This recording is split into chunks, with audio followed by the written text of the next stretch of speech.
This is parliamentary dictation with speed of 80 words per minute taken from Sir Kailash Chandra's shorthand transcription back of 444. Ready. Considerable opposition has been voiced in regard to the inclusion of persons liable to the payment of land revenue in the scheme of compulsory saving.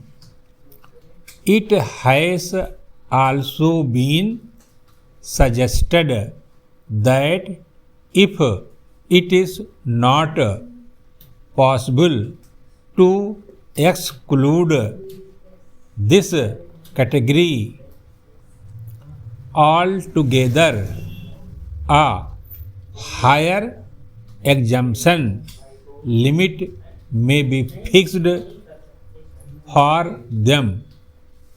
We have very carefully considered these suggestions.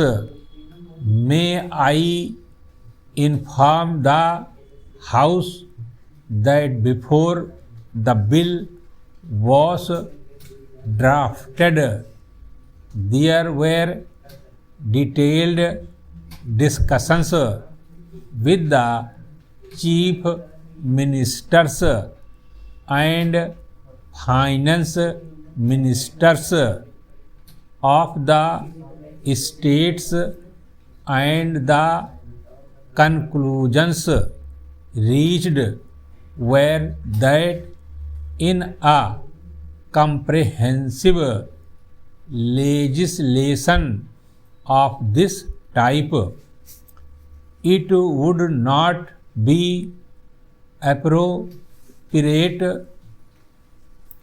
to exclude the rural sector, which has also had its fair share of rising incomes and growth in agricultural production and economy. A very large proportion of investments made by government has been on multi-purpose river valley projects for providing irrigation and electricity facilities. The main benefit from these projects cannot but be assumed to have accrued to the agricultural classes. On the other hand, land revenue rates have not increased in the same proportion as the other forms of taxation. It should also be borne in mind that on an average the land revenue liability is less than 2% of the total agricultural income, and as such compulsory deposits at about 50% of the land revenue payable at the rates in force in 1959-60 cannot be construed as